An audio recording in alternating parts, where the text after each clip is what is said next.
ನೀವು ಆರ್ಗ ಜ್ಞಾನೇಂದ್ರ ಅವರು ಒಂದು ಹೋರಾಟ ಮಾಡಿದ್ರೆ ಅವರು TADA ತಗೊಳ್ತಾರೆ. ಮಾಜಿ ಮಂತ್ರಿ ಕಿಮ್ಮನೆ ರತ್ನಾಕರ್ ಅವರು ಒಂದು ಹೋರಾಟವನ್ನು ರೂಪಿಸಿದ್ರೆ ಅವರು TADA ತಗೊಳ್ತಾರೆ. ಹಾಗೆ ಮಂಜುನಾಥ್ ಗೌಡರು ಮಲೆನಾಡು ಅಭಿವೃದ್ಧಿ ಮಂಡಳಿ ಅಧ್ಯಕ್ಷರಾಗಿ ಒಂದು ಹೋರಾಟವನ್ನು ರೂಪಿಸಿದ್ರೆ ಅವರು TADA ತಗೊಳ್ತಾರೆ. ಆ ಥರದ TADA ದಿನೇಶ್ಗೂ ಬರಲ್ಲ, ಸುಂದರೇಶ್ಗೂ ಬರಲ್ಲ, ಈಶ್ವರಪ್ಪ.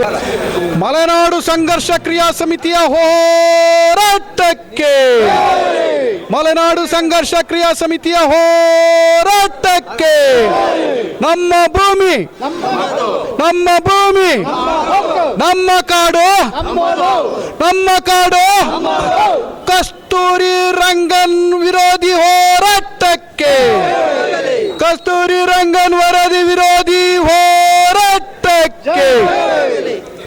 ದಯಮಾಡಿ ಇಡೀ ಮಲೆನಾಡು ಅನ್ನೋಂಥದ್ದು ತನ್ನ ವೈವಿಧ್ಯತೆಗೆ ಹೆಸರಾಗಿರ್ತಕ್ಕಂಥ ಭೂಪ್ರದೇಶವಾಗಿದೆ. ಇಡೀ ಪ್ರಪಂಚದಲ್ಲಿ 17ನೇ ಹಾಟ್ಸ್ಪಾಟ್ ಎನ್ನುವಂತಹ ಹೆಗ್ಗಳಿಕೆಗೆ ಪಾತ್ರವಾಗಿರ್ತಕ್ಕಂಥ ಒಂದು ಭೂಪ್ರದೇಶ ಇದ್ದರೆ ಅದು ನಮ್ಮ ಪಶ್ಚಿಮ ಘಟ್ಟ. ಇಲ್ಲಿ ಅನೇಕ ಯೋಜನೆಗಳು ಬಂದಿದ್ದಾವೆ. ಈಗ ಕಸ್ತೂರಿ ರಂಗನ್ ಯೋಜನೆಯ ಆಧಾರದ ಮೇಲೆ ಅದು ಸಹ 7ನೇ ಬಾರಿಗೆ ಈ ಒಂದು ಅಧಿಸೂಚನೆಯನ್ನು ಹೊರಡಿಸಲಾಗಿದೆ. ಈ ಸಲ ಅವರು ಏನು ಹೇಳ್ತಿದ್ದಾರೆ ಅಂತಂದರೆ, ನೀವು ಕಸ್ತೂರಿ ರಂಗನ್ ವರದಿಯನ್ನು ಜಾರಿಗೊಳಿಸಲೇಬೇಕು, ಗೊಳಿಸದೇ ಇದ್ದರೆ ಅದು ಕಂಟೆಂಪ್ಟ್ ಆಫ್ ಕೋರ್ಟ್ ಆಗ್ತದೆ, ನಿಮ್ಮ ವಿರುದ್ಧ ಕ್ರಮವನ್ನು ಕೈಗೊಳ್ಳಲಾಗುತ್ತೆ, ಹಾಗೆಯೇ ಇದು ಫಾರೆಸ್ಟ್ ಕನ್ಸರ್ವೇಷನ್ ಆ್ಯಕ್ಟ್ಗೆ ವಿರೋಧ ಆಗ್ತದೆ ಎನ್ನುವಂಥ ಷರತ್ತನ್ನು ಸಹ ಒಡ್ಡಲಾಗಿದೆ. ಇವತ್ತು ಮಲೆನಾಡು ಎನ್ನುವಂಥದ್ದು ಸಂಪೂರ್ಣವಾಗಿ ನಿರ್ಜನ ಪ್ರದೇಶವನ್ನಾಗಿ ಮಾಡಬೇಕು ಮತ್ತು ಇಲ್ಲಿ ಜನವಸತಿ ಇರಬಾರ್ದು. ಇಲ್ಲಿ ಕಾಳಿಂಗನ ಹಾವು, ಆನೆ, ಹುಲಿ, ಚಿರತೆ, ಮುಂಗುಸಿಗಳು ಮಾತ್ರ ವಾಸವಾಗಿರಬೇಕು.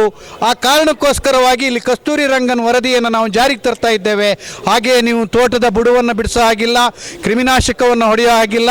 ಅದು ಹೋಗಲಿ 19ನೇ ಶತಮಾನದ ಕೊನೆಯ ಭಾಗದಲ್ಲಿ ಕಂಡು ಹಿಡಿಯಲ್ಪಟ್ಟ ಬೋರ್ಡೋ ಮಿಕ್ಸ್ಚರನ್ನು ಸಹ ತೋಟಕ್ಕೆ ನೀವು ಸ್ಪ್ರೇ ಮಾಡಬಾರ್ದು ಎನ್ನುವಂತಹ ಷರತ್ತನ್ನು ಹಾಕಲಾಗಿದೆ.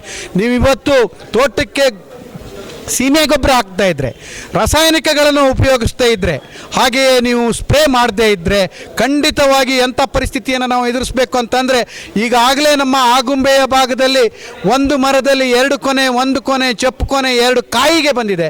ಇದು ಇಡೀ ನಮ್ಮ ತೀರ್ಥಹಳ್ಳಿ ತಾಲೂಕಿಗೆ, ಇಡೀ ನಮ್ಮ ಮಲೆನಾಡಿಗೆ ಬಂದು ಎರಗುವಂಥ ಶಾಪ ಆಗ್ತದೆ.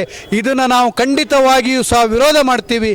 ಇವತ್ತು ನಾವು ಕರೆ ಕೊಟ್ಟಾಕ್ಷಣ 100 ಜನರು ಇವತ್ತು ಬಂದರು. ನಮ್ಮ ಹೊಸಕಪ್ಪ ಸುಂದರೇಶ್ರವರು ಇರ್ಬೋದು, ಹಾಗೆ ಹುಲ್ಲತ್ತಿ ದಿನೇಶ್ ಇರ್ಬೋದು, ಹಾಗೆ ನಮ್ಮ ಕೋಣಂದೂರು ಅಶೋಕ್ ಇರ್ಬೋದು, ಬೀಸು ಕಿರಣ್ ರವರು ಇರ್ಬೋದು, ಅವರ ತಂದೆಯ ಜೊತೆ ಬಂದಿದ್ದಾರೆ. ಹಾಗೆಯೇ ನಮ್ಮ ರೈತ ನಾಯಕ ಸುಭಾಷ್ ರವರು, ಹಾಗೆಯೇ ನಮ್ಮ ಅಂದಗೆರೆ ಶ್ರೀಕಂಠರವರು, ಹಾರೋಗಳಿಗೆ ಗ್ರಾಮ ಪಂಚಾಯತಿಯ 2 ಬಾರಿ ಅಧ್ಯಕ್ಷರು ಕೆರೆಹಳ್ಳಿ ರಾಮಪ್ಪನವರು, ಜೊತೆಗೆ ಕೃಷಿಕ ಸಮಾಜದ ಶ್ರೀಯುತ ಬಾಳೆಹಳ್ಳಿ ಪ್ರಭಾಕರ್ ಅವರು ಸಹ ಬಂದಿದ್ದಾರೆ. ಈಗಾಗಲೇ ನಾವು ಹೋರಾಟವನ್ನು ಪೂರೈಸಿದ್ದೇವೆ. ನಾವು ಮಾಧ್ಯಮ ಮಿತ್ರರಿಗೆ ಒಂದು ಮಾತನ್ನು ಈ ಸಂದರ್ಭದಲ್ಲಿ ಹೇಳ್ತಾ ಇದ್ದೇವೆ. ಏನು ಅಂತಂದರೆ, ಈ ಹೋರಾಟ ಇಲ್ಲಿಗೆ ನಿಲ್ಲೋದಿಲ್ಲ. ಯಾಕೆ ಅಂದರೆ ಇದು ಪಕ್ಷಾತೀತವಾಗಿರೋಂಥ ಹೋರಾಟ. ನೀವು ಆರ್ಗ ಜ್ಞಾನೇಂದ್ರ ಅವರು ಒಂದು ಹೋರಾಟ ಮಾಡಿದ್ರೆ ಅವರು TADA ತಗೊಳ್ತಾರೆ. ಮಾಜಿ ಮಂತ್ರಿ ಕಿಮ್ಮನೆ ರತ್ನಾಕರ್ ಅವರು ಒಂದು ಹೋರಾಟವನ್ನು ರೂಪಿಸಿದ್ರೆ ಅವರು TADA ತಗೊಳ್ತಾರೆ. ಹಾಗೆ ಮಂಜುನಾಥ್ ಗೌಡರು ಮಲೆನಾಡು ಅಭಿವೃದ್ಧಿ ಮಂಡಳಿ ಅಧ್ಯಕ್ಷರಾಗಿ ಒಂದು ಹೋರಾಟವನ್ನು ರೂಪಿಸಿದ್ರೆ ಅವರು TADA ತಗೊಳ್ತಾರೆ. ಆ ಥರದ TADA ದಿನೇಶ್ಗೂ ಬರಲ್ಲ, ಸುಂದರೇಶ್ಗೂ ಬರಲ್ಲ, ಈಶ್ವರಪ್ಪ ಗೌಡರಿಗೂ ಬರೋದಿಲ್ಲ, ಅಥವಾ ನಮ್ಮ ಕೋಣಂದೂರು ಅಶೋಕ್ಗೂ ಬರೋದಿಲ್ಲ. ನಾವು ಇವತ್ತು ಈ ಹೋರಾಟವನ್ನು ಅತ್ಯಂತ ಕ್ಷಿಪ್ರಗತಿಯಲ್ಲಿ ನಾವು ಒಂದು ಕರೆಯನ್ನು ನೀಡಿದ ಕ್ಷಣ 100 ಜನರು ಬಂದರು. ಹಾಗೆಯೇ ನಾವು ಇಡೀ ಮನೆಗೆ ಹೋಗಿ ಮುಟ್ಟಿಸ್ತಕ್ಕಂಥ ಕೆಲಸವನ್ನು ನಾವು ಈ ಸಂದರ್ಭದಲ್ಲಿ ಮಾಡ್ತೀವಿ. ಹಾಗೆಯೇ ಹಗಲು ರಾತ್ರಿ ಧರಣಿಯೊಂದನ್ನು ಜಿಲ್ಲಾಧಿಕಾರಿಗಳ ಕಚೇರಿ ಶಿವಮೊಗ್ಗದಲ್ಲಿ ನಾವು ಹಮ್ಮಿಕೊಂಡಿದ್ದೇವೆ. ಅದು ಬಹಳ ಮುಖ್ಯವಾಗಿರ್ತಕ್ಕಂಥ ಹೋರಾಟವಾಗಿದೆ. ಅವತ್ತು ನಾವು ಏನು ಕೂಗನ್ನು ಹಾಕ್ತೇವೆಯೋ, ಯಾವ ಘೋಷಣೆಗಳನ್ನು ಮೊಳಗಿಸ್ತೇವೆಯೋ, ಹಾಗೆಯೇ ನಮ್ಮ ಬೆವರು ಮತ್ತು ರಕ್ತವನ್ನು ಅವತ್ತು ಹರಿಬಿಡಲಿಕ್ಕೂ ಸಹ ನಾವು ತಯಾರಿದ್ದೇವೆ. ಹಾಗೆಯೇ ಅಷ್ಟು ಮಾತ್ರ ಅಲ್ಲ, ನಾವು ನಮ್ಮ ಕೂಗು ಅವತ್ತು ಜಿಲ್ಲಾಧಿಕಾರಿಗಳ ಕಚೇರಿಯ ಎದುರು ಹಾಕತಕ್ಕಂಥ ಕೂಗು ಕೆಂಪು ಕೋಟೆಗೆ ಅದು ಕೇಳಿಸ್ಬೇಕು, ಹಾಗೆ ಪಾರ್ಲಿಮೆಂಟ್ ಭವನಕ್ಕೆ ಕೇಳಿಸ್ಬೇಕು, ವಿಧಾನಸೌಧದ 3ನೇ ಮಹಡಿಯಲ್ಲಿ ಅಧಿಕಾರಸ್ಥರ ಕಿವಿಗೂ ಸಹ ಅದು ಮುಟ್ಟಬೇಕು. ಕಸ್ತೂರಿ ರಂಗನ್ ಎನ್ನುವಂತಹ ಹೋರಾಟ ಬಹಳ ದೊಡ್ಡ ಪ್ರಮಾಣದಲ್ಲಿ ಇದಕ್ಕೆ ವಿರೋಧ ವ್ಯಕ್ತ ಆಗ್ತಾ ಇದೆ ಅನ್ನೋಂಥದ್ದು ನಮ್ಮ ಜನಪ್ರತಿನಿಧಿಗಳಿಗೆ ಅದು ಗೊತ್ತಾಗಬೇಕು. ಇದು ನಾವು ಮಲೆನಾಡು ಸಂಘರ್ಷ ಕ್ರಿಯಾ ಸಮಿತಿಯ ಒಂದೇ ವೇದಿಕೆಯಲ್ಲಿ ಕರೆ ನೀಡಿದಾಕ್ಷಣ ಆಗಲೇ 100 ಜನರು ಬಂದರು. ನಾವು ಮೆರವಣಿಗೆ ತೆಗೆದಿದ್ದರೆ 100 ಜನರ ಮೆರವಣಿಗೆಯನ್ನು ತೆಗಿಬೋದಾಗಿತ್ತು. ವಡಾಸುಳಿಯಂತಹ ಬುಕ್ಕಿವರೆ ಅಂತಹ ದೂರದ ಊರುಗಳಿಂದ ನೂರಾರು ಜನರು ಬಂದರು. ಈ ಹೋರಾಟ ಇನ್ನಷ್ಟು ಯಶಸ್ವಿ ಆಗ್ತದೆ.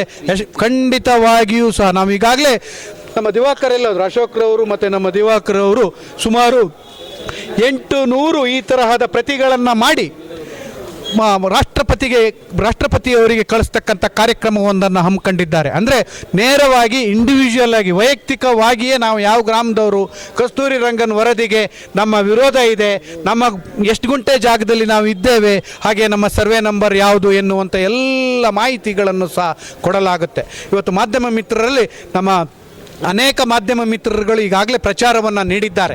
ಯಾಕೆ ನೀಡಿದ್ದಾರೆ ಅಂತ ಅಂದರೆ ನಮ್ಮ ಹೋರಾಟ ಎನ್ನುವಂಥದ್ದು ಯಾವುದೇ ಕಾರಣಕ್ಕೂ ರಾಜಕೀಯ ಪಕ್ಷಗಳಿಗೆ ಹೊರತಾಗಿರುವಂಥ ಹೋರಾಟ ಎನ್ನುವಂಥ ಕಾರಣಕ್ಕೋಸ್ಕರವಾಗಿ ಇವರು ನಮ್ಮೊಂದಿಗೆ ಇದ್ದಾರೆ. ಹಾಗೆ ಈಗಾಗಲೇ ಅನೇಕರು ಕಾರುಗಳ ಮುಖಾಂತರ ಇಲ್ಲಿಗೆ ಬಂದವರು ಯಾರಿಗೂ 10 ಪೈಸೆ ದುಡ್ಡು ಕೊಟ್ಟಿಲ್ಲ. ಅವರೇ ನಮ್ಮನ್ನು ಕರೀತಾ ಇದ್ರು, ಕಾಫಿ ಕುಡಿಯೋಣ, ಉಪ್ಪಿಟ್ಟು ತಿನ್ನೋಣ, ಸಿಂಗಲ್ ಇಡ್ಲಿ ತಿನ್ನೋಣ, ಬನ್ನಿ ಅಂತೇಳಿ. ಆದ್ದರಿಂದ ಇದು ನಿಜವಾದಂತಹ ಹೋರಾಟ ಆಗಿದೆ. ಈ ಹೋರಾಟಕ್ಕೆ ಅತ್ಯಭೂತಪೂರ್ವವಾಗಿರ್ತಕ್ಕಂಥ ಬೆಂಬಲವನ್ನು ನಾವು ವ್ಯಕ್ತಪಡಿಸ್ತೇವೆ.